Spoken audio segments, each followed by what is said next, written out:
All right, so this is going to be the second half of section P2, and the first half was on zero exponents, which is kind of the shorter part of the section. The second half of section P2 is on negative exponents,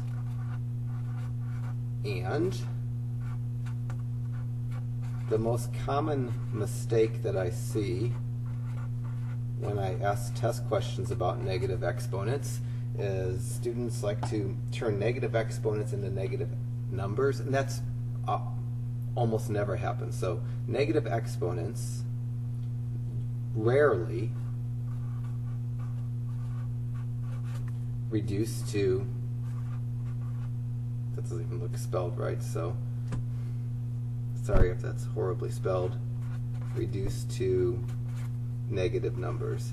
As a matter of fact, in this section, it'll be they never reduce to negative numbers, just because it rarely happens, and I didn't feel the need to put something that is really kind of odd. And they usually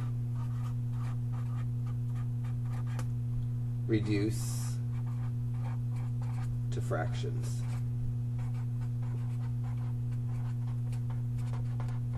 So negative exponents, they can just be given in a problem, or they can come up using algebra. So they can just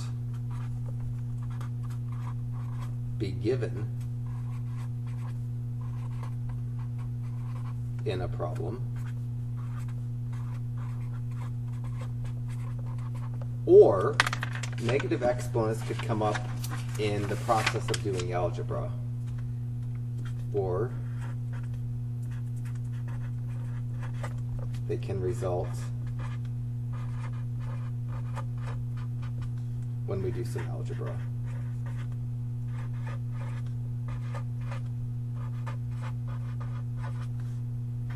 In section P1,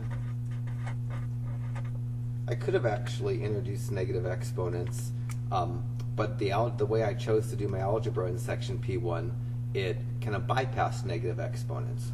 I'll give you a quick example of how a negative exponent can result when we do some algebra, and then kind of tie that into how the negative exponent reduces to fractions. So in section P1, we might have been given a problem like this: 3 to the second power over 3 to the fifth power. Hopefully you remember how we solved it in P1. So in section P1, we would have done this.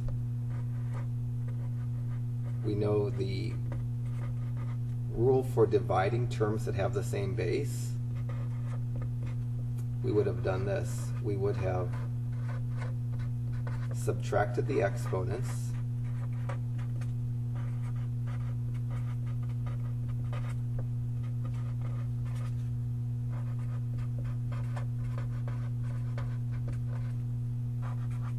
and left the 3 in the denominator because that's where the larger exponent is.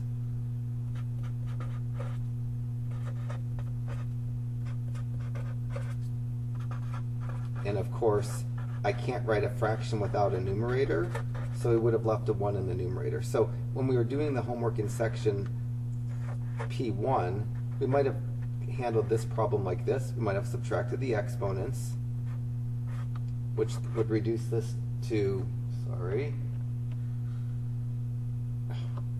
not sure if that last page all showed up because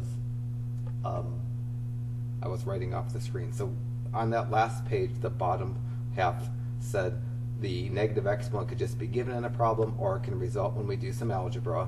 And now I'm illustrating how the algebra, if we do it a different way than I might have taught, you might generate a negative exponent. So this problem right here in section P1, the bases are the same. We subtract the exponent. We leave the base and the exponent where the larger exponent was. And usually we don't write a number with an exponent, and 3 cubed is 3 times 3 times 3, which is 27. I could have, when I did section P1, reduced this problem differently and introduced the negative exponent. So in section P1, if we were ready for negative exponents, I could have just subtracted the exponents.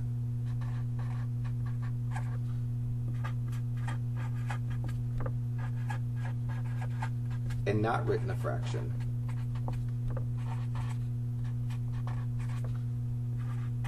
If I would do that, I could have simplified it like this. Because when you're dividing and the bases are the same, technically this is what the rule says to do. It says to subtract the exponents. And it doesn't really say to make a fraction, but we kind of shortcutted that because I wanted to avoid negative exponents.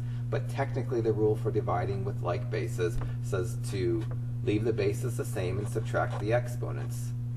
All of a sudden, that would introduce a negative exponent. Solving the problem by subtracting the exponents without creating a fraction creates a problem with a negative exponent. Solving the problem with subtracting the exponents and creating a fraction creates a problem that doesn't have a negative exponent, but it certainly doesn't create a negative number. The two different ways for solving these problems can give answers that look different but have to reduce to the same amount. So this 3 to the negative 3 power, it has to equal 1 over 27 because the solution of one problem using two different methods, their solutions have to equal each other. So 3 to the negative 3 power, which is a negative exponent, it isn't a negative number, it's a fraction.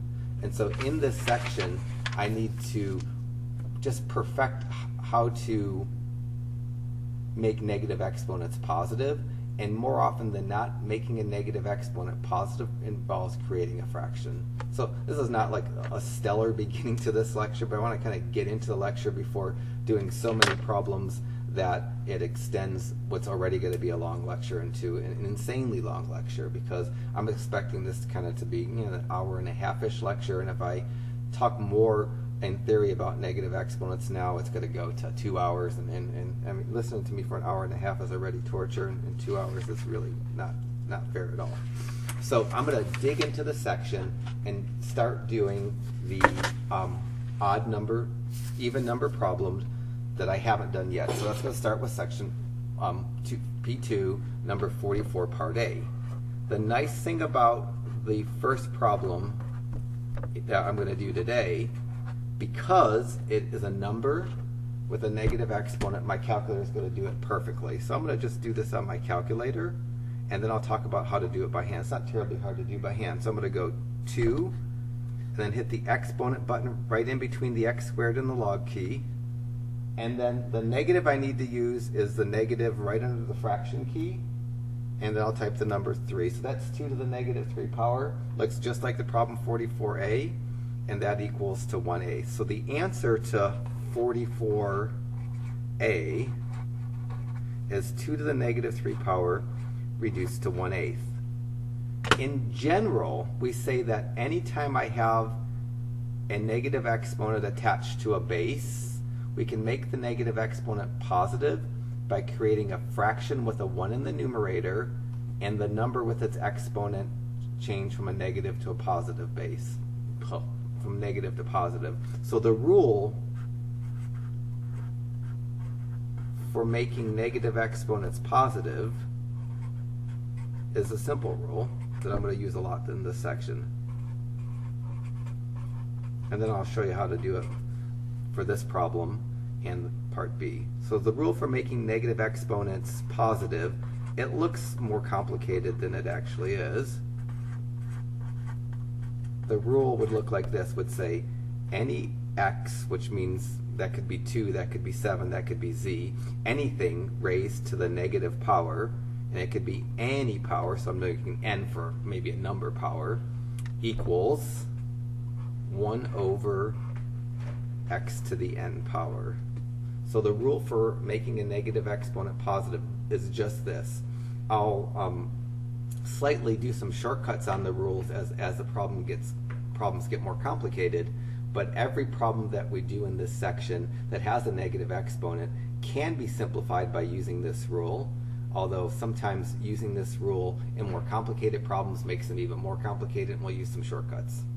But for problems 44a and 44b, I can apply this rule to make the negative exponent positive. So 2 to the negative 3 power, in this case the 2 is working like the x, the negative 3 is working like the n. This is going to be 1 over 2 to the third power, and then 2 to the third power is 2 times 2 times 2, which is 8.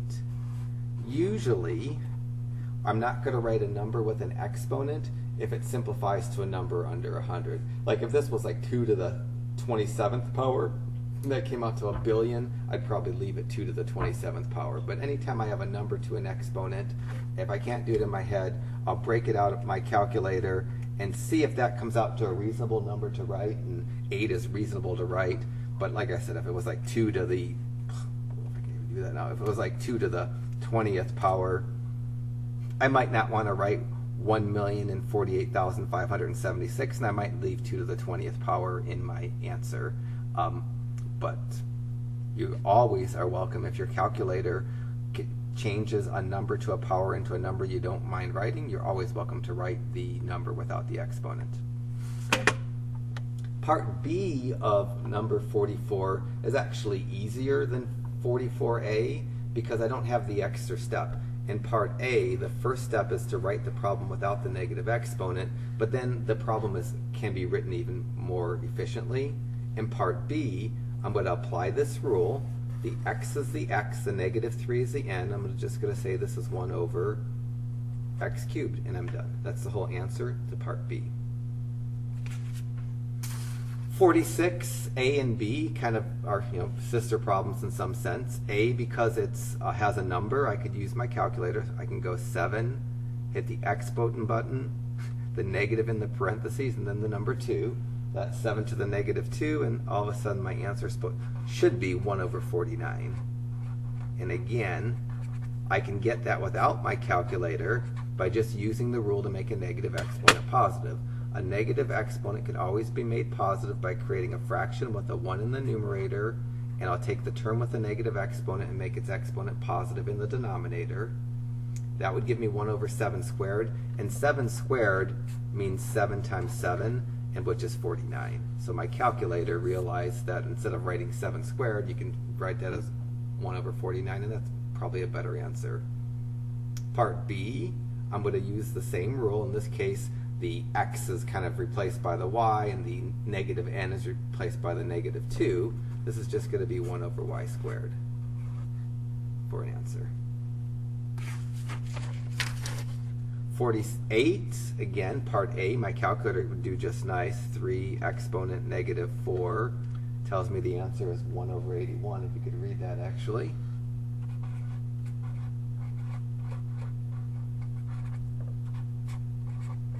By hand, I would make this 1 over 3 to the 4th, and then the 3 to the 4th power is 3 times itself 4 times,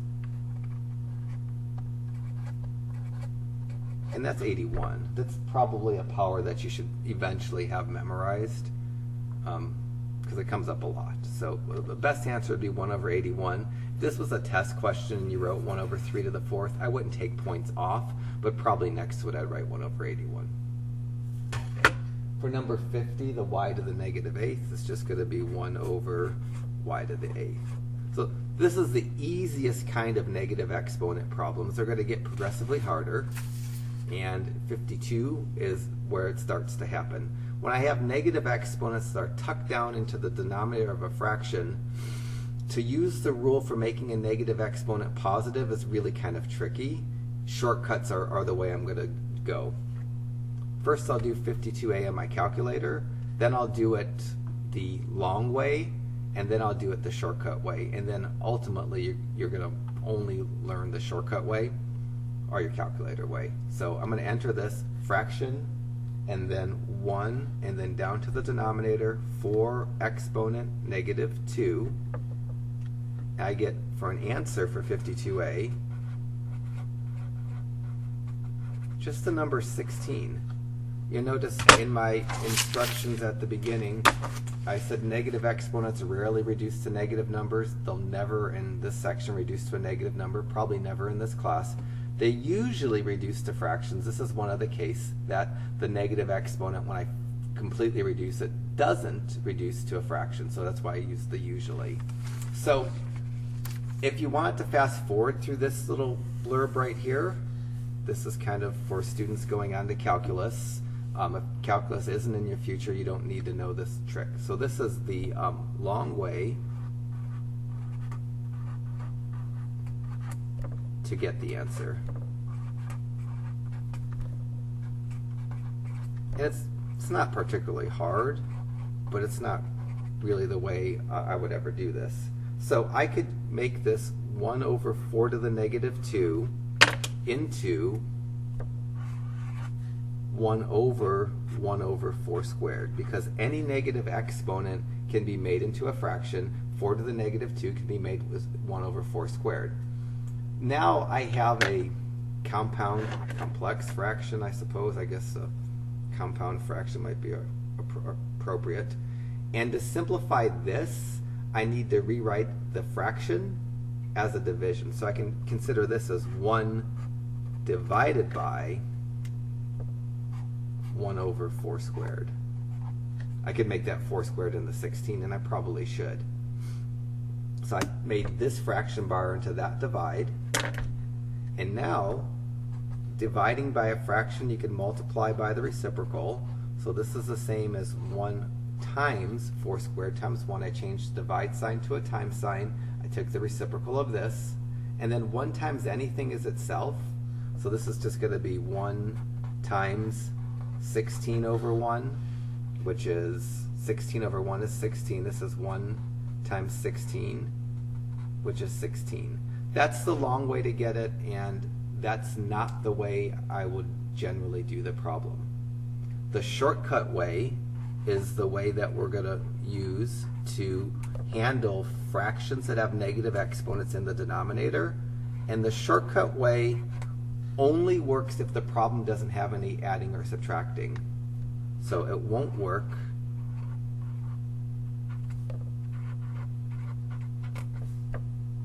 in problems with a plus or minus, like something like 1 over 4 to the negative 2 plus 3. Once you get a plus in the problem or a minus in the problem, then the shortcut way is not going to work. But there aren't going to be any problems in this section where the shortcut method isn't going to work, and this isn't really something that we'll do in this class at all, so it's not something to be that worried about. The shortcut way to make a negative exponent positive when the negative exponent is in the denominator is just to move the term with the negative exponent up to the numerator and make its exponent positive. So I'm going to move the term with the negative exponent up to the numerator and make its exponent positive and multiply by what's already in the numerator. So I'm going to move the term with the negative exponent to the numerator.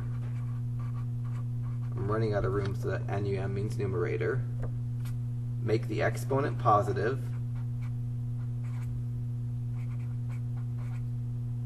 EXP for exponent, POS for positive, and multiply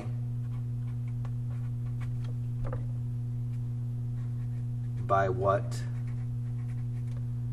is already in the numerator. It's hardly readable. I'll say it again, so just in case you can't make out what I wrote here. So the shortcut way to make a negative exponent positive is to move the term with the negative exponent from the denominator to the numerator. When I make that move, the term from the number or the letter from the denominator to the numerator, I make the exponent positive and I multiply by what's already in the numerator. So here I'm going to slam the shortcut way, and the shortcut way again is how I'm going to basically do every problem. So the shortcut method for this problem tells me to take the fraction 1 over 4 to the negative 2 and rewrite it by taking the 4 to the negative 2 from the denominator and moving it up to the numerator. When I do this, I don't need to write a fraction anymore because the only thing that was in the denominator has been removed from the denominator, so I won't have a fraction anymore. I'm going to leave the 1 in the numerator there, and I'm going to multiply it by what's in the denominator with its sign changed. So I move the 4 to the negative 2 up to the numerator, put it next to the 1. I multiplied it by what's already in the numerator, and I change its sign from negative to positive. You'll notice that this looks a lot like that. It's not a coincidence. The two methods will always arrive at the same answer, and the shortcut method's a lot easier. So this is going to give me 1 times 16, and it lead me right to the answer of 16. So for the rest of the section, I'm going to, if I have a negative exponent in the denominator, I'm going to use the shortcut method, which is to move the term with the negative exponent from the denominator to the numerator. When I make that move, I make the exponent that was negative into a positive exponent, and when I make that move, I multiply by what's already in the numerator. So applying the shortcut method for part B, I don't know if that's one word or two words, but fortunately it's not an English class. So I'm going to leave the 1 in the numerator. I'm going to move the y to the negative 2 from the denominator up to the numerator, and when I make that move, I multiply by what's already in the numerator, which is the 1, and I change the exponent from negative to positive. Just like in part A, I've taken the entire denominator away from the fraction, so I don't need to write a fraction anymore. And just like in part A, I'm left with 1 times something, and 1 times anything is itself. So the answer for part B is just going to be y squared.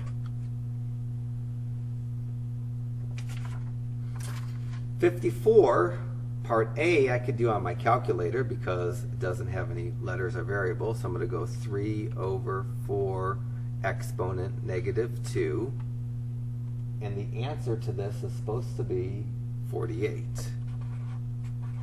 And again, here I have a negative exponent in the denominator of a fraction, so I'm going to apply the shortcut method to reduce this by hand. The shortcut method involves taking the term with the negative exponent that's in the denominator, tucking it up to the numerator. There's a 3 in the numerator, and I'm going to multiply what I bring from the denominator by what's in the numerator. When I move the 4 to the negative 2 up next to the 3, I change its sign to positive, and because I've taken the entire denominator of the fraction away, I don't need to write a fraction anymore. Now it's just an order of operations problem, and order of operations want me to do exponents before multiplication. So 4 squared is 4 times 4, which is 16, and then I do the multiplication of 3 times 16, and that will give me the 48, and you can do all that on your calculator. That's all there is for 54A. For 54B, shortcut rule again, I have a negative exponent in the denominator and the problem doesn't have any adding or subtracting. So I take the negative exponent piece, move it up to the numerator, multiply by what's in the numerator already, change the negative exponent from negative to positive, and just like the last 3 problems, when I take this negative exponent and move it up to the numerator, I'm not left with anything in the denominator, so I don't need to write a fraction anymore. This is technically the answer, but I don't really need the times sign, because if I put the 3 directly next to the y squared without a times sign, it still would mean times, and it's a more efficient, nicer answer. So the best I can do for part B of 54 is 3y squared. 56, numbers only, my calculator should rock it. So I'm going to go 3 over 4 exponent, thanks, negative 1. And when I do that, my calculator tells me that this equals to 12. And so my answer should best be 12 when I do it without my calculator. And it should be just a quick problem. So again, I'm going to take the negative exponent term up to the numerator. When I take it from the denominator to the numerator, I multiply by what's already in the numerator, change the exponent from negative to positive, and just like the last few problems, I don't need a fraction anymore because there's nothing left in the denominator. I know that simplifying here, I need to do the exponent first, and 4 to the first power is just 4, and then 3 times 4 is 12.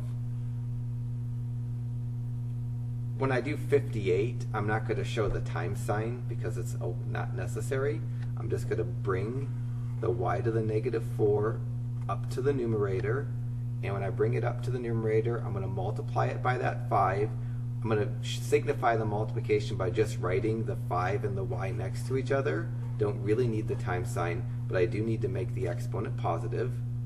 And don't need to write a fraction anymore because I've taken the entire denominator away. So that's the best I could do for an answer, and it's just kind of a one-step problem.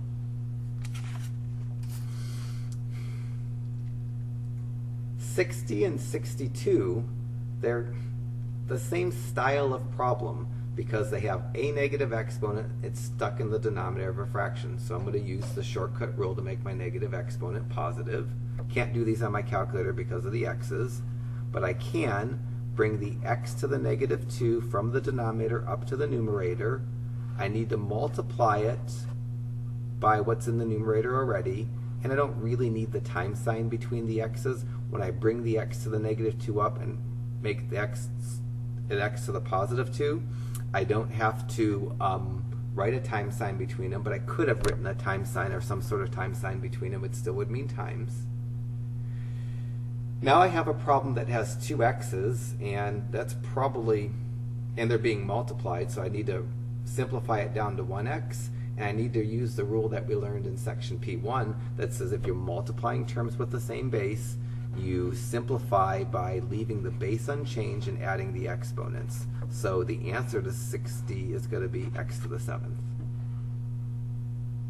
62 is just like 60. Has a negative exponent buried in the denominator of a fraction. I'm using my shortcut rule to make the negative exponent positive. I won't write a fraction anymore because the only thing that was in the denominator has been removed from the denominator. I'm going to multiply what I bring from the denominator by what's existing in the numerator. Leaves me a problem that has two x's, and I need to remember the rules that I learned in section P1 that says if you're multiplying terms that have the same base, you add the exponents. So I'll write x to the 7th for 62. 64 is a bit trickier. Let me make up, this is like 64 but with numbers to help you understand what I'm going to do.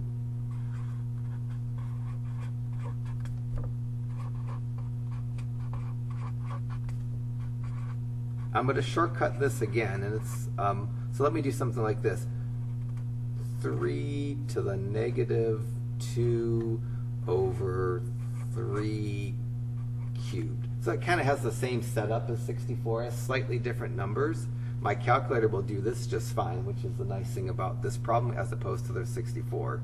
So if I did 3 exponent negative 2 over 3 exponent 3, my calculators will tell me that that thing equals to 1 over 243.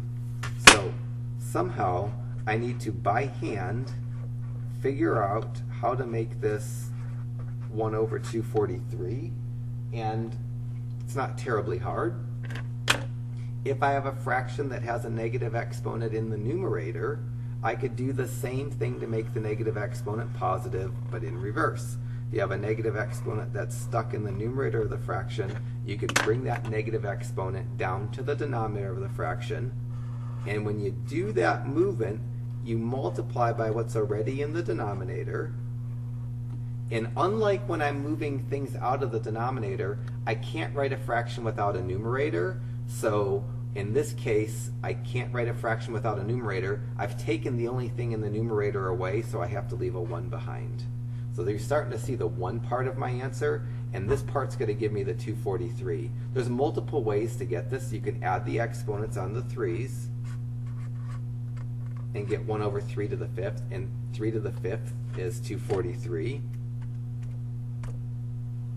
Or you could say this is 1 over 27 times 9, because 3 cubed is 27 and 3 squared is 9, and 27 times 9 is 243. They both work just fine. That's not problem 64, but this is supposed to motivate you to figure out how to get 64 simplified. So I'm going to do the same thing for 64 that I did by hand for this problem that's similar to 64. Specifically, I'm going to get the problem written with positive exponents by taking the x to the negative 5 that was in the numerator. I'm going to drag it down to the denominator. I'm going to make its negative 5 exponent into a positive 5 exponent. I'm going to multiply that by the x squared that's already there. Now I've created a fraction that doesn't have a numerator. I can't write a fraction without a numerator, so I'll leave a 1 behind in the numerator. The x's in the denominator are being multiplied, and when you multiply x's, you add their exponents.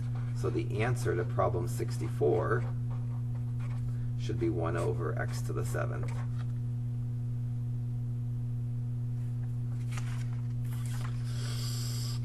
66, multiple negative exponents, but no, part A at least is friendly because my calculator should rock it. So I'm going to go 4 exponent negative 2 over 3 exponent negative 3.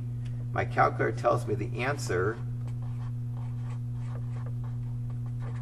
is supposed to be 27 over 16. I'm going to use kind of both shortcut methods in one, because I have a negative exponent in a numerator of a fraction that doesn't have any adding or subtracting. The shortcut method will allow me to bring that down to the denominator, while simultaneously taking the negative exponent from the denominator and moving it up to the numerator to make its exponent positive. So both the 3 and the 4 have negative exponents. I'll just move them to the opposite side of the fraction to make their exponents positive, and that will make the problem almost to the answer that I need to get, because in the numerator 3 cubed is 3 times 3 times 3, which is the 27 in the numerator of my calculator's answer.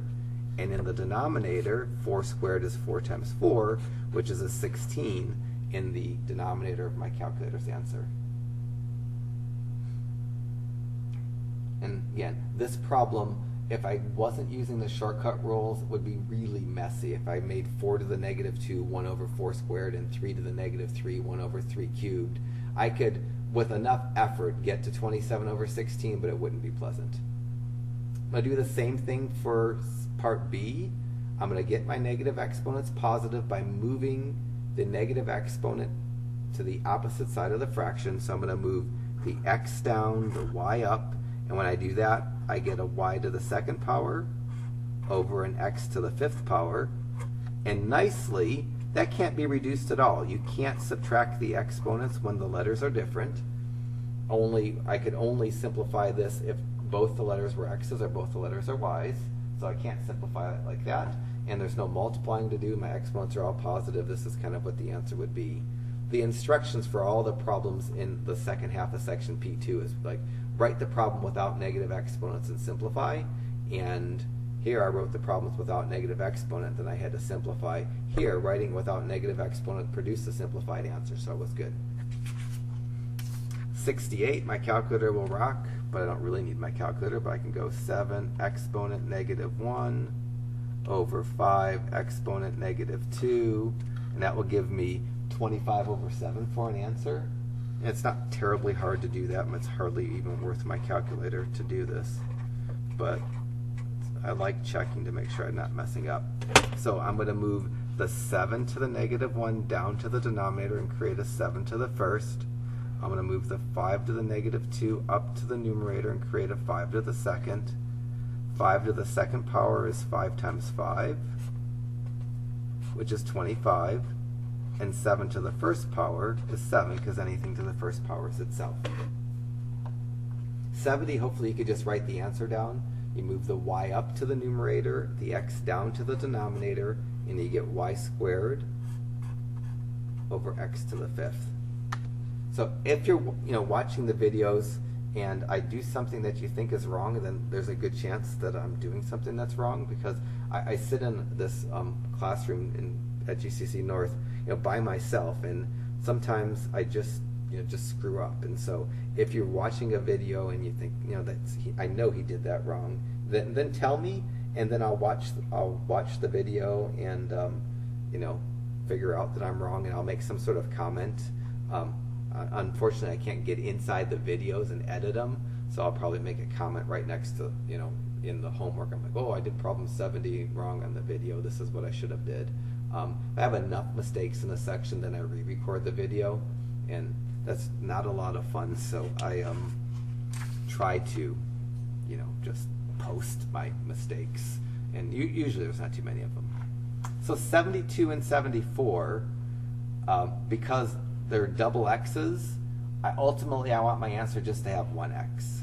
In 72, I'm going to move the x to the negative 2 up to the numerator and get an x squared, the x to the negative 1 down to the denominator and get an x to the first.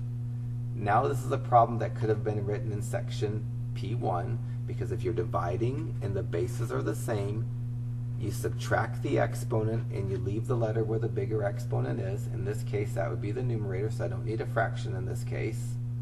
And ultimately, you get an x to the first power. And generally, we never write an exponent of 1 in our final answer, although it wouldn't be wrong. It'd be better just to write x for an answer. In 74, I move the x to the negative 2 up to the numerator, the x to the 5th down to the denominator. Same setup, I'm dividing with like bases, both the bases are x's, but in this case the larger exponent's in the denominator, and when the larger exponent's in the denominator, the x is going to wind up in the denominator.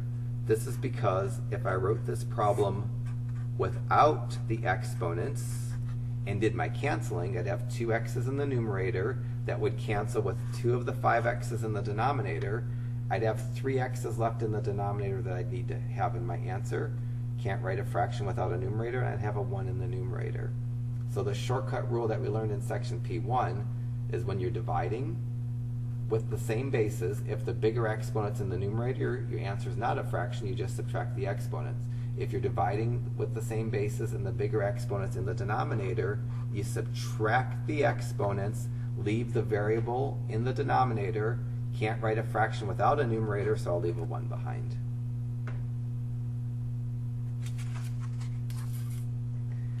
(76a), my calculator should do just fine, so I'll do that. 2 exponent negative 3 over 2 exponent 2. My calculator, I think I screwed it up. Do that again. Fraction 2 exponent negative 3 over 2 exponent 2. I'm supposed to get 1 over 32 for my answer.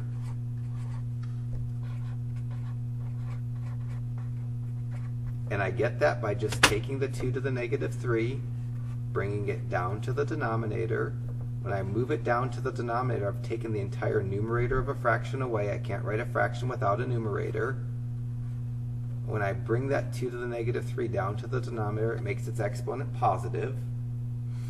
I have to multiply by what's already in the denominator, so I'm multiplying by the 2 squared that was there.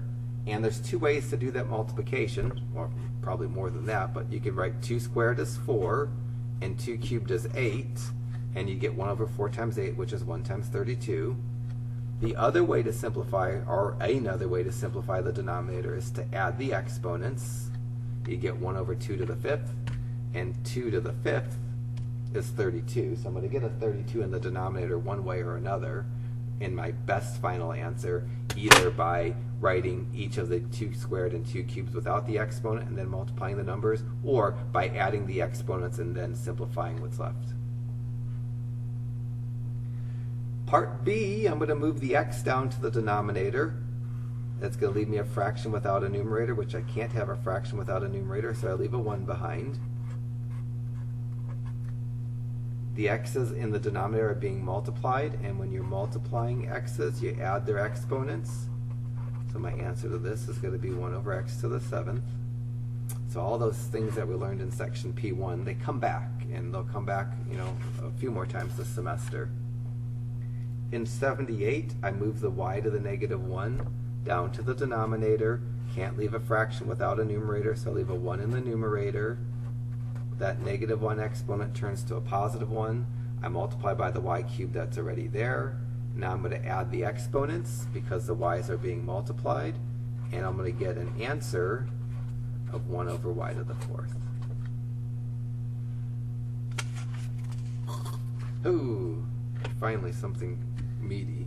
So 80a, 7 times 4 exponent negative 2 over 3 exponent negative 3, and that's supposed to equal, you can't see that so well today, but that's supposed to equal to 189 over 16.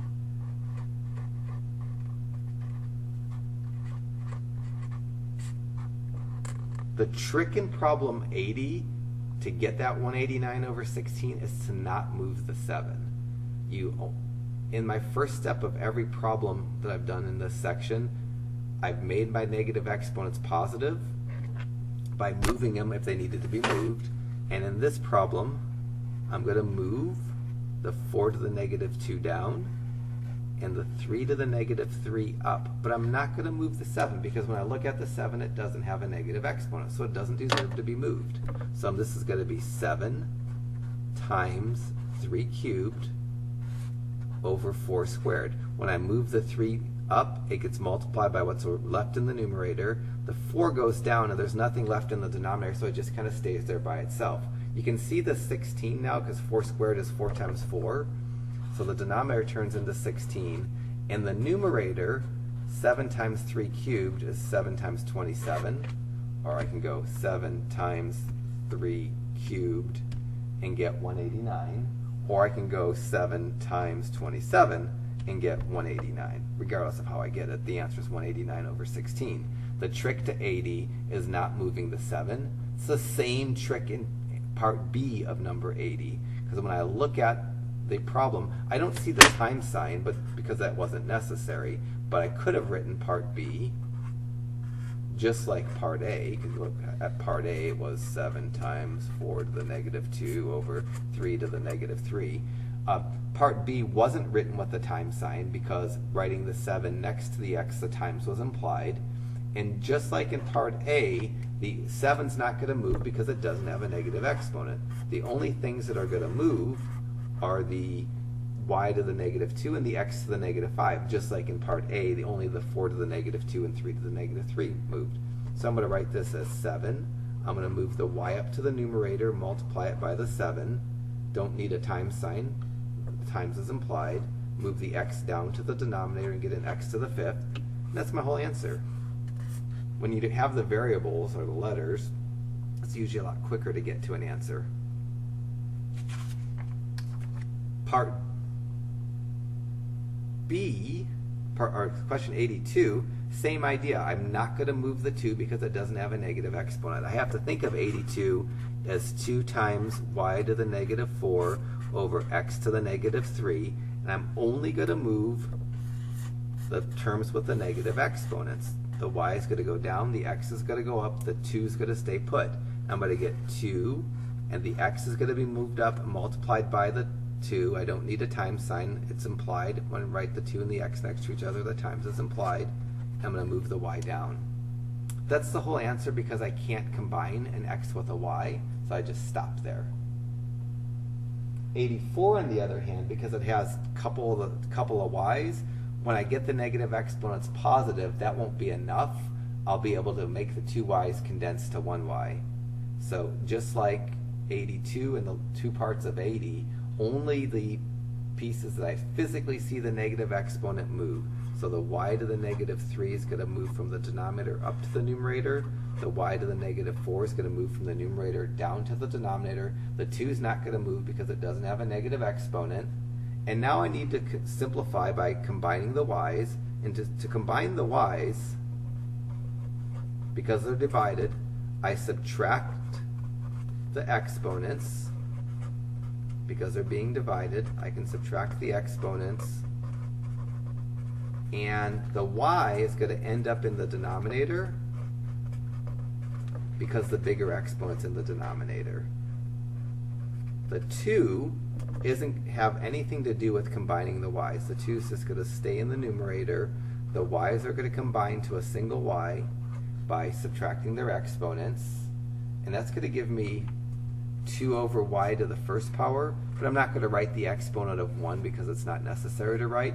But I could have written a 1 and had a y to the first power. But it's preferred just to write the 2 over y without the exponent. So I wouldn't have that written. It would be a better answer. 86a, let me do that. 7 times 4. I can just hit the squared button to get an exponent of 2. and then over 3 exponent negative 3. It's going to be a large number. The answer to this is 3024, and it's not a fraction. And I'm not surprised that it's not a fraction, because the only negative exponent I see is in the denominator. It's going to move out of the denominator and leave me a non-fraction. So for all the problems in this part of section P2, I make my negative exponents positive. Here I'm going to move the 3 to the negative 3 up to the numerator.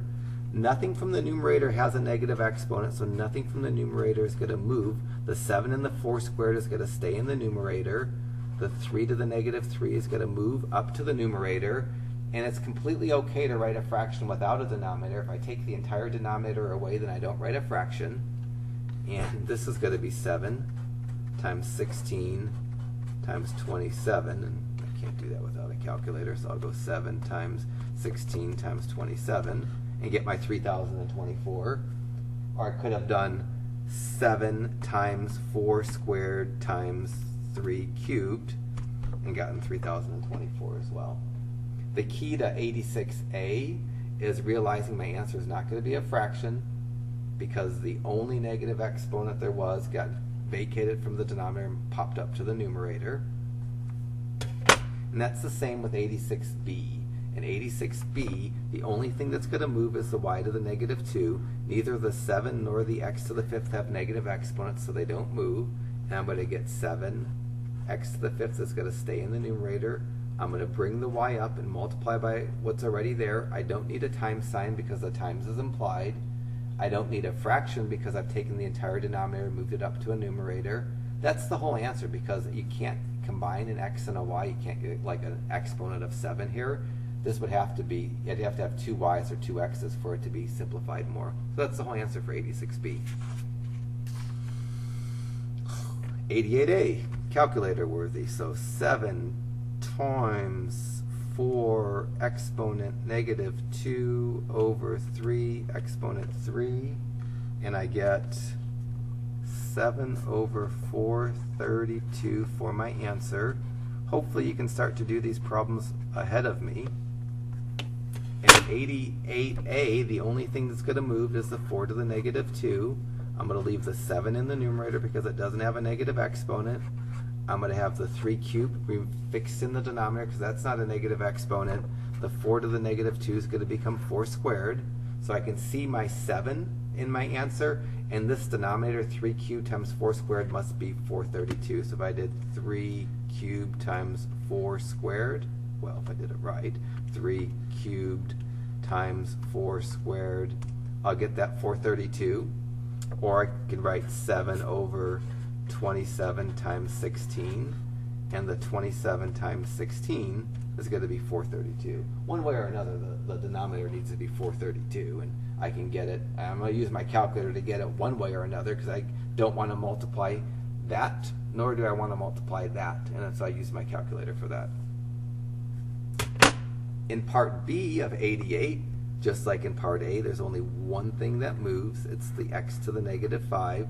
And when I move it, I can write it next to the y. This would be a completely okay answer. Honestly, usually you write letters alphabetically, and it's not any more correct. They're both, if they were on a test, you'd get full credit. But this is probably a more common way to write the answer. So I move the x to the negative 5, multiply it by what's already in the denominator. I can't combine these. I can't add the exponents, subtract the exponents, multiply the exponents, because they're not 2 x's or 2 y's. When they're different variables or different letters, you just leave them alone like that. In 90, the only negative exponent I see is attached to the y. I'm going to move that down to the denominator to make its exponent positive. I'm going to leave the 3 behind in the numerator because it doesn't have a negative exponent. I'm going to multiply by the x that's already there. Don't need a times sign. When I write the x and the y to the 4th next to each other, the times is implied. That's the whole answer, because I can't simplify any further because I don't have the same letters. In 92, I'm going to move the z to the negative 2 from the denominator up to the numerator.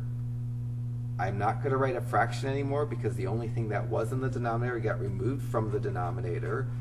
when I move the z to the negative 2 up to the numerator, I change its sign and I multiply by what's already in the numerator. Again, I don't need a times sign. When I put it right next to the y to the fourth, the times is implied.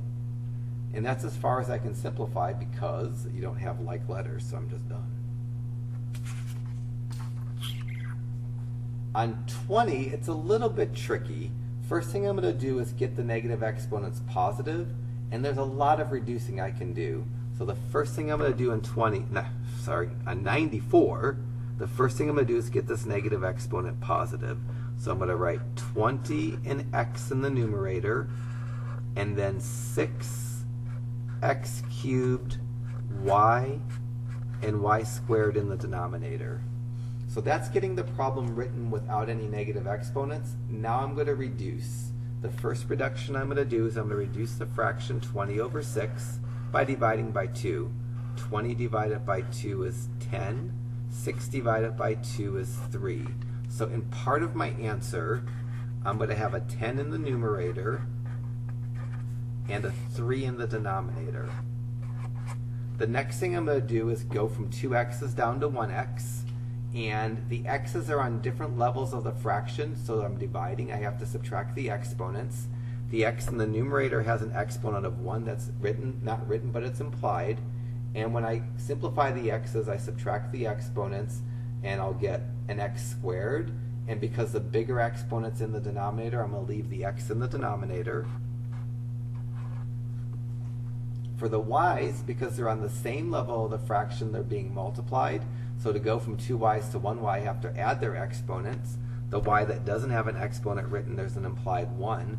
And when I add the exponents, I'm going to get a y cubed. So my best answer is 10 over 3x squared y cubed. Again, the numbers, you just reduce a fraction normally. And then the letters, if they're on opposite sides of the fraction, you subtract the exponents, leave the letter where the bigger fraction is. If they're on the same level of the fraction, you add their exponents. 96, I'm going to handle basically the same way. I'm going to get the negative exponent positive. I'm going to move the x cubed up to the numerator. And because multiplication is commutative, I can write the multiplication in any order I care to write it in. I kind of wedged the x cubed in between the x and the y squared just because it makes it easier to see the simplifying. You could have written the x cubed after the y squared and it would still simplify to the same result. It's just easier to see it in this case. Now I'm going to treat the numbers in each letter separately. So I'm going to reduce the fraction 24 over 36. If you don't know how to reduce the fractions quickly, just bust your calculator out. Go fraction 24 over 36, and my calculator tells me that reduces to 2/3. So my calculator will reduce if I can't. So 24 divided by 12 is 2, 36 divided by 12 is 3. So part of my answer is going to have a 2 in the numerator and a 3 in the denominator. The x's are on the same level of the fraction. I add their exponents. The first x has an exponent of 1 that's implied but not written. When I add their exponents, I get an x to the fourth. The y's are in opposite levels of the fraction, so I subtract their exponents. The y in the denominator had an exponent of 1. The y's are going to wind up in the numerator because the bigger exponent on the y's is in the numerator. And I'm going to go 2 minus 1 and end up with a y to the first power, but I'm not going to write the exponent of 1 because it's not necessary. So for an answer to 96, 2x to the fourth y over 3 is the best I can do for an answer. Can't simplify any more than that. In 98, I'm going to make my negative exponent positive by only moving the y to the negative 4 from the numerator to the denominator. When I do that, I'm going to leave the 3 behind in the numerator. There's a y already in the denominator that's going to stay there for and be multiplied by the y that I moved from the numerator to the denominator. Now the y's, I have 2 y's that need to be simplified to 1 y. I'm going to simplify them by adding their exponents. The first y has an exponent of 1 that's assumed but not written. And for my answer, the 3 in the numerator has nothing to cause it to change. The 2 y's in the denominator are going to simplify to y to the 5th.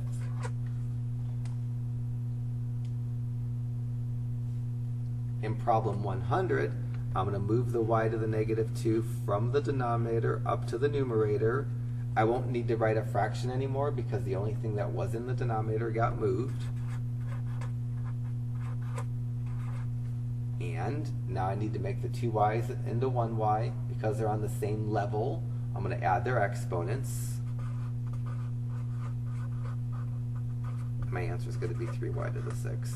So hopefully you're getting to the point where you can look at these problems and know what to do even before I do it. That would be awesome. That's kind of why I do so many problems, is the hopes that eventually it just kind of sinks in and you start seeing the tricks before I explain the trick. And then again, hopefully you're doing all the odd problems either right after I do an even problem, you're doing the odd problem, or immediately after watching the videos you do the odd problem. So it would be nice if after I did problem 98 you tried problem 99 or 97, depending on which one it's more like. But if you're doing the odd problems while you're watching the video, what's going to cause you to do a lot of pausing, you'll be done with the homework as you finish the video. It'll make it like a 3-hour session, but at least you'll be done, because basically it should take you as long to do a problem as it takes me to do a problem, give or take a little bit of time. So 102 part A, there's no negative exponents. This is just something that could have been written in the last section. I could do this on my calculator because it doesn't have any letters. 3 cubed over 3 to the 5th is going to be 1 over 9. So just because this problem doesn't have negative exponents doesn't mean I should have forgotten how to reduce it. If I don't have any negative exponents, I don't need to modify the problem. I just need to know the rule. The rule for reducing here says if you're dividing with the same bases, you subtract the exponents, you leave the number or the letter where the larger exponent was. 5 is the bigger exponent, so the exponent with the 3 is going to wind up in the denominator. I can't write a fraction without a numerator, so I leave a 1 behind in the numerator. My answer is going to be 1 over 9. Part B has the same kind of setup. There's no negative exponents, so it doesn't really belong in this section. It really belongs in P1. But when we get to the test over this chapter, there isn't going to be a section. Everything gets scrambled together. So it's nice to see the problems out of context. The idea is the same again here. When you're dividing, you subtract the exponents. In this case, the bigger exponent's in the denominator, so my x winds up in the denominator. I can't write a fraction without a numerator, so I'll leave a 1 behind in the numerator. And for my answer, I'll get 1 over x cubed.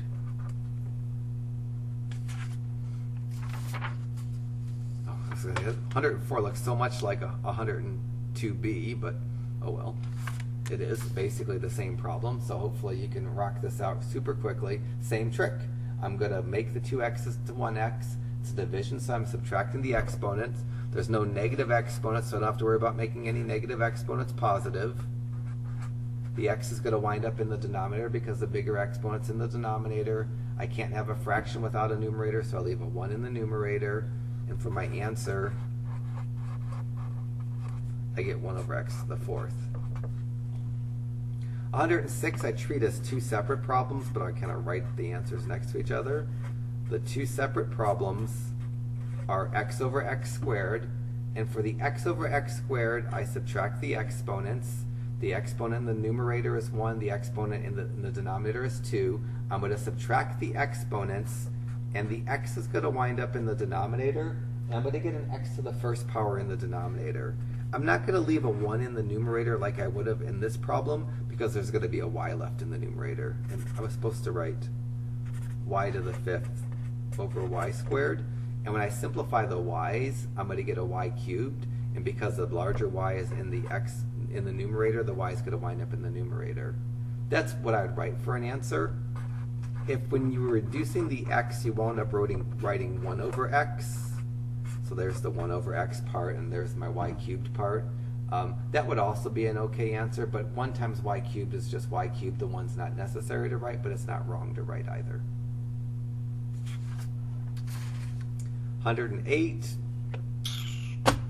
4 times 3 exponent negative 1 equals 4 over 3. So that's the answer that I'm trying to get. And it's not particularly hard, but maybe it's tricky. to get this negative exponent positive, there isn't a fraction. I need to create a fraction and move it to the denominator, because that 3 to the negative 1 isn't part of a fraction, and negative exponents that aren't part of a fraction become the denominator of a fraction that I create. The 4 is going to stay where it's at in a numerator because it doesn't have a negative exponent. So I can rewrite this as 4 over 3 to the first power, and 3 to the first power is just 3. So my calculator, when it said 4 times 3 to the negative 1 power is 4/3, this is how I can match that without a calculator. For part B, the 4 again doesn't have a negative exponent, but the x to the negative 1 does. I'm going to do with the x to the negative 1 in part B the same thing that I did with the 3 in part A. I'm going to make this 4 over x to the first power, and then for my answer, I'm going to write this as 4 over x, because I don't need to write the exponent of 1. 110 and 112 are essentially the same problem as 108b. So, which is really the same problem as 108a, but 108a I can do on my calculator, and I kind of like to do that, like to show you problems that don't have the variables, so you can figure out, a calculator answer, and it kind of makes, I think, more sense to see the problems worked out without letters first, and then doing the same thing with letters. And so, if you can do 108a or b, you should be able to do both 110 and 112. In 110, the y to the negative 5th is going to move down to the denominator. I'm going to create a fraction. The 4 is not going to move because it doesn't have a negative exponent. And I'll get 4 over y to the 5th. In 112, I'm going to create a fraction. The 3 is not going to move because it doesn't have a negative exponent. I'm going to get 3 over y to the 1st. And for my answer, I'm not going to write that exponent of 1. So I'm going to write 3 over y. I'm completely wearing out, so I can even imagine what you're doing, because I already know how to do this, so I completely apologize. Just the reality that these videos get ridiculously long. I don't like making long videos in some sense, because it's kind of torturous to do a little bit and kind of torturous to watch, but some students just need to see lots and lots of examples, so I never want to leave you short, because if you're watching these and you can't ask me questions, my hopes is if I just do enough problems that it starts to sink in. And if you're skilled enough that you can do the problems without watching me do every single problem, you're more than welcome to fast forward through my videos. And if I do something too fast, you're more than welcome to rewind and watch it again. So you can kind of go at your own pace. Some students will, take my hour-and-a-half video and watch them in a half hour, and some will take my hour-and-a-half videos and watch it in 4 hours. It just kind of depends, how new this is to you, if it's review, or how strong or how weak you are in math. But hopefully I'm leaving you with enough that you can do the problems that I'm asking you to do. And if you can do the problems I'm asking you to do, then you're going to be fine when it comes to the test. 114 and 116 are just kind of similar problems. I'm going to make my negative exponents positive by creating fractions. I'm going to move the x to the negative 2, but not the x to the 5th. Create a fraction to make that exponent positive. Now I have 2 x's, and when you have 2 x's in a fraction, you subtract the exponents, leave the x where the larger exponent is. In this case, I'm not going to have a fraction for my answer because the larger exponent's in the numerator.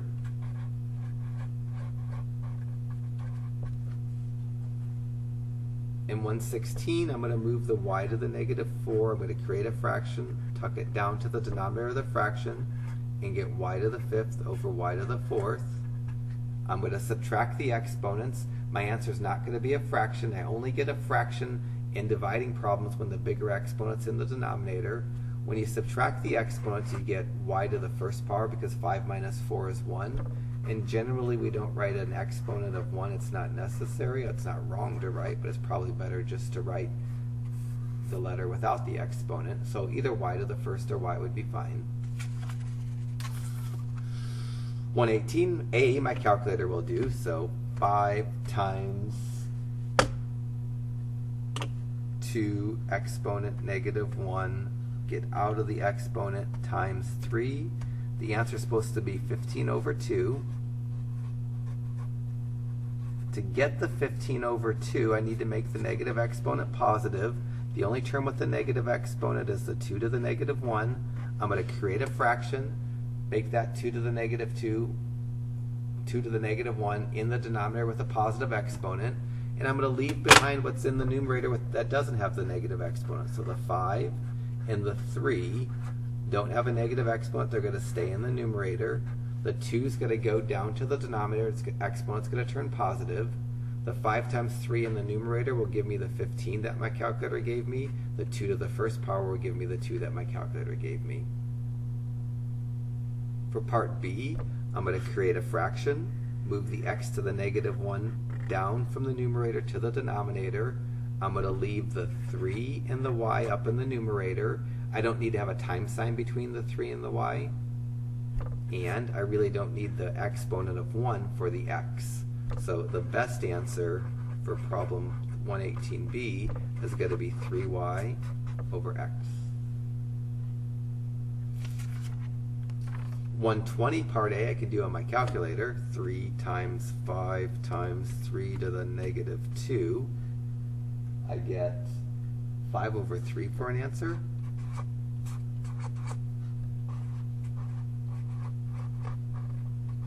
By hand, there's lots of things I can do, but probably the best thing to start with is make the negative exponent positive, leave myself with 3 times 5 over 3 squared, and then there's multiple ways to get from this to 5/3, and it's just kind of based on how you choose to go and what your comfort level is working with exponents. I probably would just simplify the numerator. 3 times 5 is 15. Simplify the denominator. 3 squared is 9. And I'll reduce that fraction. 15 divided by 3 is 5. 9 divided by 3 is 3. So I'm just reducing the fraction 15 over 9 to get that 5/3. In part B, I'm going to create a fraction. I'm going to move the only term with the negative exponent down. I'm going to leave the 2 and the x where they are, in this case in the numerator of a fraction. I move the y down, get a negative exponent turned positive, and I'm done because I don't have things that can be simplified. I don't have duplicate letters or numbers that can be multiplied. 122a, 2 exponent negative 1, get out of the exponent, times 3 times 5, exponent negative 1. The answer is supposed to be 3 over 10. So hopefully you can figure out how to get there. To get there, I'm going to create a fraction.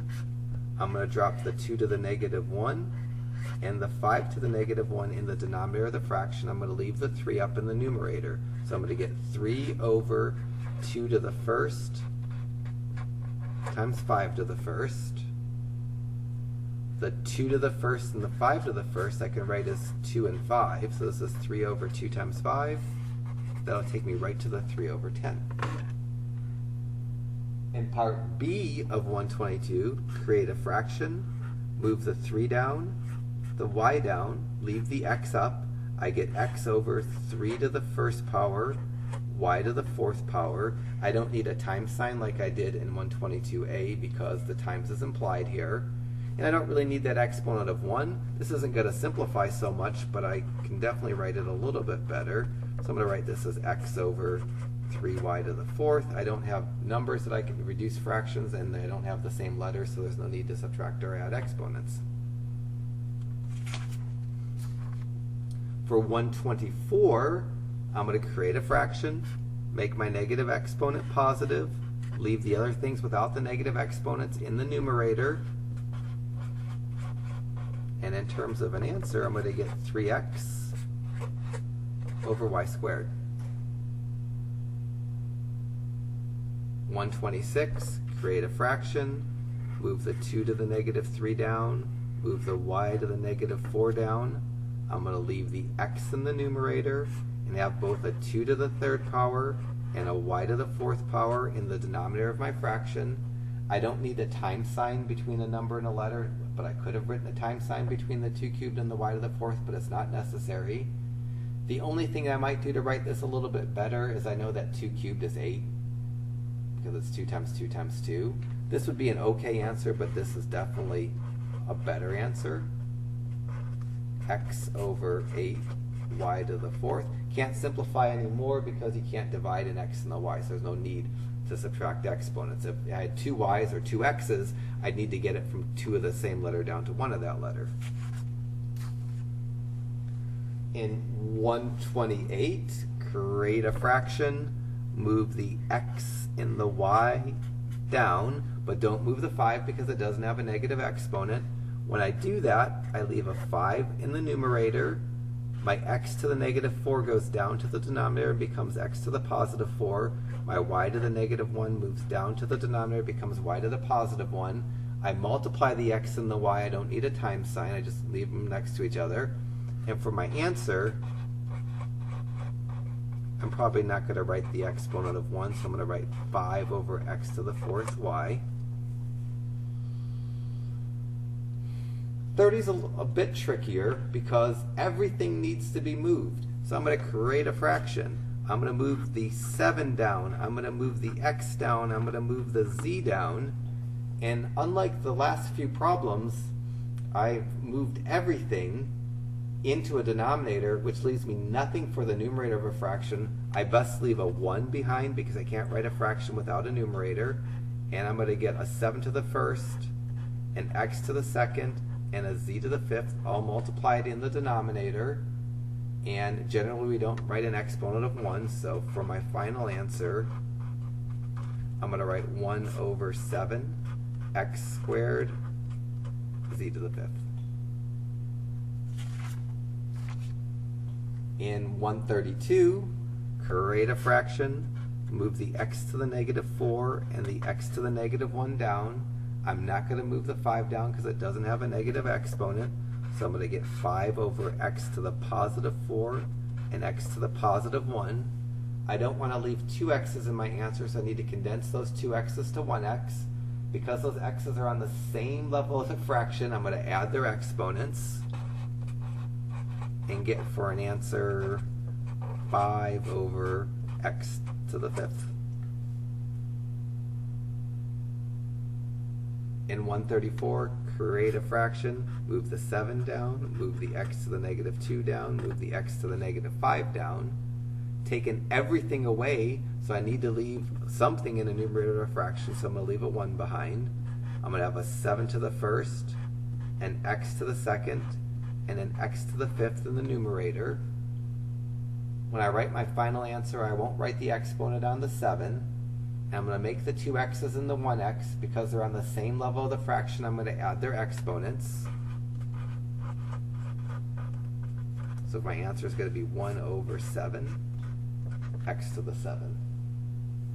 My 7s sometimes start to get really crappy, but that's a 7 and not a 2.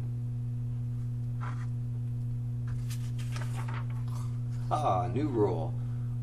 If you have a negative exponent that applies to an entire fraction, that's a different ballgame.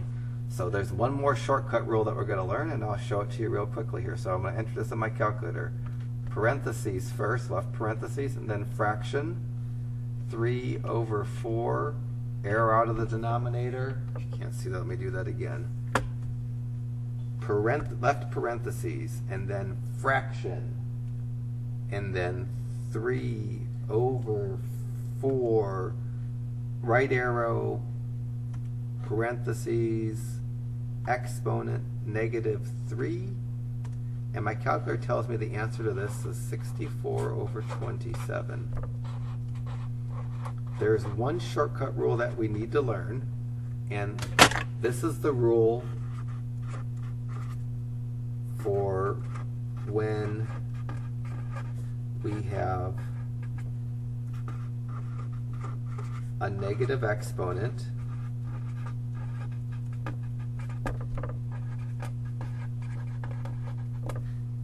outside of parentheses that has a fraction inside of it. And that's both problems on this page have that. I have a negative exponent outside of parentheses with a fraction inside the parentheses. We haven't done anything like this yet. I'll write the rule down in its technical form. The rule would say this: x over y to the negative n power equals y over x to the positive n power. And this rule says to make a negative exponent positive, if you have this situation, a negative exponent outside of parentheses with a fraction inside of parentheses, you make the negative exponent positive by taking the reciprocal of the fraction. So I'm going to do this. I'm going to say this is 4 over 3 cubed. This is what this rule tells me to do. Negative exponent outside of parentheses, fraction inside of the parentheses. I can make that negative exponent, that negative 3, into a positive exponent if I take the reciprocal or flip the fraction. That's exactly what this rule says to do. But 4 over 3 cubed isn't 64 over 27, so this means I need to remember something from section P1. To reduce that fraction, you're going to cube the 4, and you're going to cube the 3. 4 cubed is 4 times 4 times 4, which is 64, and 3 cubed is 3 times 3 times 3, which is 27. I'm going to do part B exactly the same way, and I'm not going to have the simplifying part. So I have a negative exponent outside of parentheses with a fraction inside of it. To make that negative exponent positive, I just simply flip the fraction, make the exponent positive. And in section P1, I was multiplying exponents for the letters. If the letters don't have exponents, I can treat them just like I did the numbers up here. So I'm going to do that. To drop the parentheses, I'm going to cube the z, and I'm going to cube the y. If the z or the y had exponents, I would have had to multiply the exponents, and that's a rule that we learned in P1 that we haven't been exposed to today. But this is going to be the answer to part B of 136.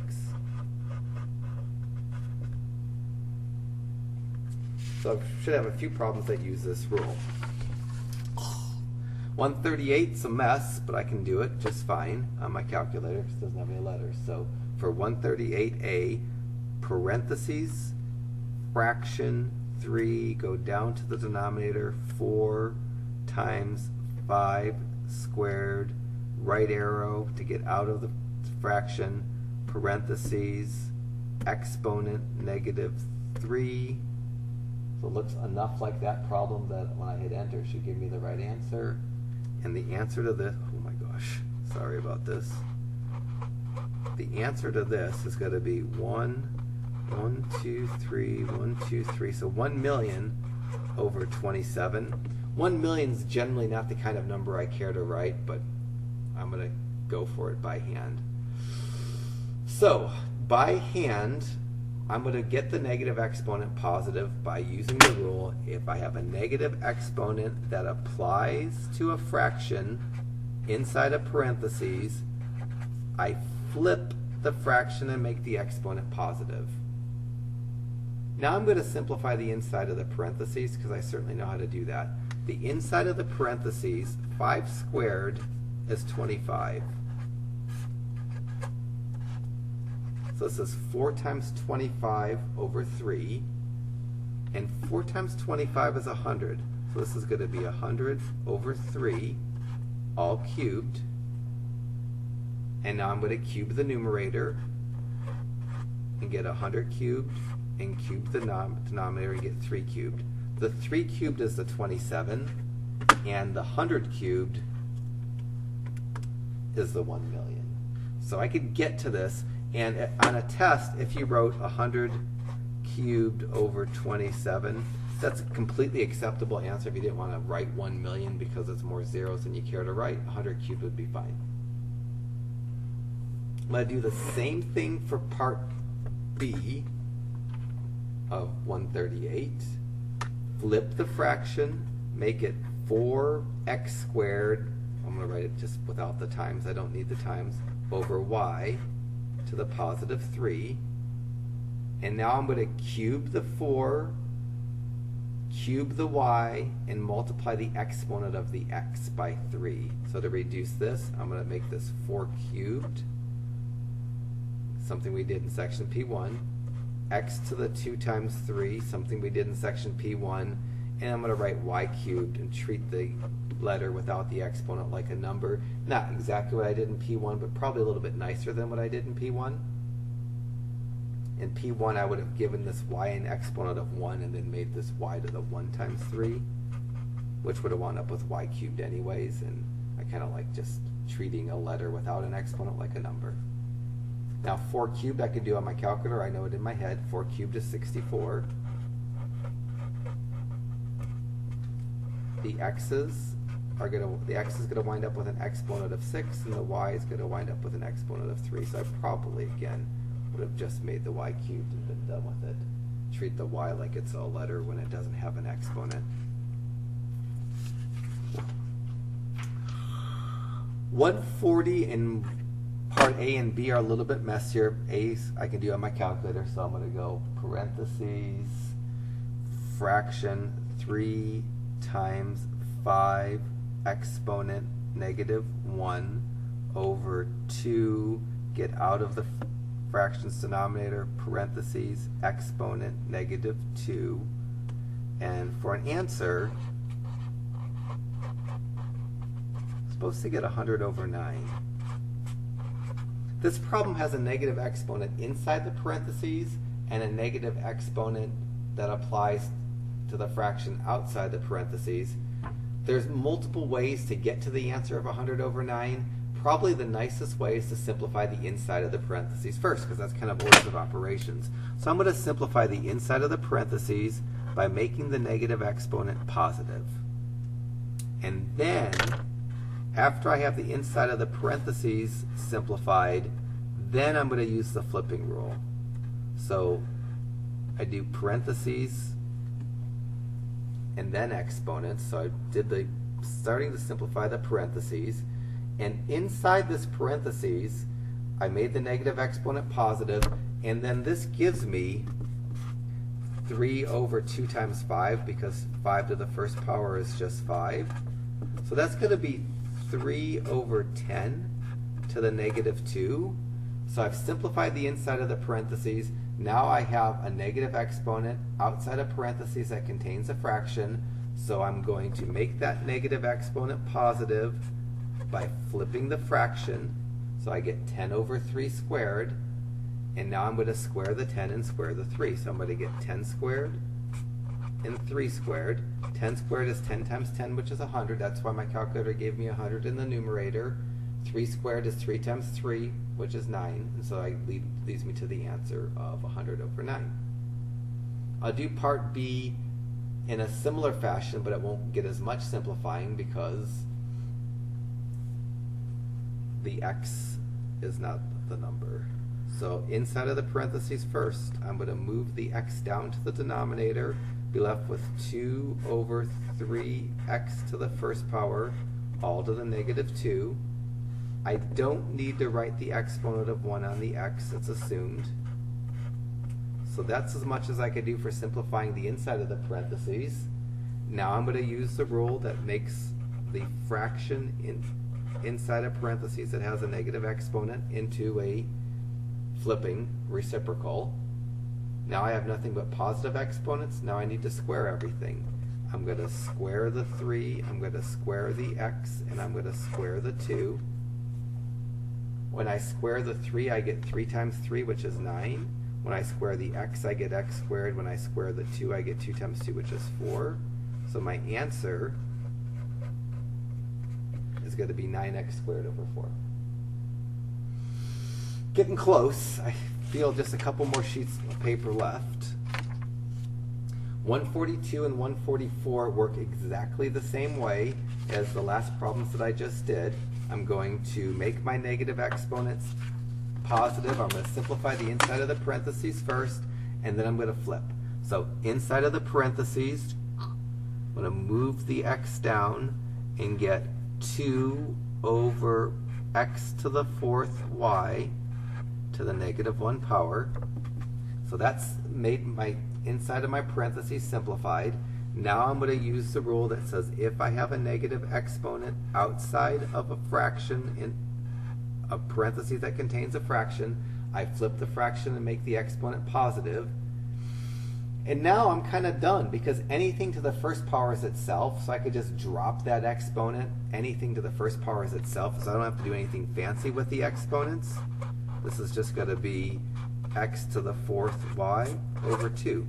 I didn't have to go x to the 4 times 1, y to the 1, 2 to the 1, but I could have done that. I could have multiplied the exponent on the letter by 1 and raised any letter without an exponent and any number to the first power, and I've gotten the same answer. For 144, take my inside of my parentheses and simplify it by moving the y to the negative fifth from the denominator to the numerator. I'm going to get 6x y to the fifth to the negative 2. Now I need to now I have a negative exponent that doesn't apply to a fraction. Let me make a negative exponent that does apply to a fraction to make this easier to deal with. So I wasn't really sure how to explain what to do with this negative 2, but I certainly can make the problem suitable for what we've been doing. So the inside of the parentheses had a negative exponent outside of it, and it didn't have a fraction. It certainly wasn't hard to make it a fraction because anything could be made as a fraction by flipping it over 1. Now I'm going to flip the fraction and get 1 over 6x y to the fifth to the positive 2. Now I'm going to square everything that doesn't have an exponent and multiply any exponent by 2. So this is going to be 1 to the second power, 6 to the second power, x to the second power, y to the 5 times 2 power. And then for my answer, 1 to the second power is 1 because 1 to any power is 1. In the denominator, 6 squared is 6 times 6, which is 36. I'm going to leave the x squared as x squared, and for the y's, I'm going to multiply their exponent and get y to the 10th. 2 more problems, and we can end today. 146, I'm going to attack similarly, but I'm not going to wind up doing any flipping because outside the parentheses is a positive exponent. There's no need to flip it. I'm going to simplify the inside of the parentheses first by moving the x down, and I'll get 2 over x to the fourth y, all cubed. Unlike the last handful of problems, I'm not going to flip the fraction. If this 3 was a negative 3, I would have flipped the fraction. But it's positive, so I can go directly into cubing everything and multiplying my exponents by 3. So this is going to be 2 cubed, x to the 4 times 3, and y cubed. And I'm ready for an answer. The 2 cubed in the numerator is an 8. In the denominator, I'm going to get an x to the 12th and a y cubed. Last problem, 148. I'm going to simplify the inside of the parentheses by making the negative exponent positive. I'm going to move the y to the negative 5 up to the numerator. I won't need to write a fraction anymore because I've taken the entire denominator of the fraction away. I don't need to write this over 1 because I'm not going to take the reciprocal. I only take the reciprocal if that's negative. So now I'm just going to square everything. Square the 6, square the x, multiply the exponent of the y by 2. Almost ready for my answer. 6 squared is 6 times 6, which is 36. I'm going to leave the x squared, and then I'm going to give a y to the 10th for my answer. So if you made it to the end, I completely thank you. I mean, it was a load to get through for me, and so it had to be more of a load for you because you're learning something, so that's always harder than doing it. So thanks for making it this far. If you're not feeling good about this stuff, negative exponents are, if not the hardest thing in this section, the chapter, the second hardest thing. And you know, visit me, shoot me an email, and we can get together and work on these. I can make up a bunch more problems if you need to see some more problems to get these negative exponents perfected. The next few sections get easier, And the last section has one thing in it that's a little bit hard, but we're going to get a string of easy sections. So you're kind of through most of the grunge of this chapter.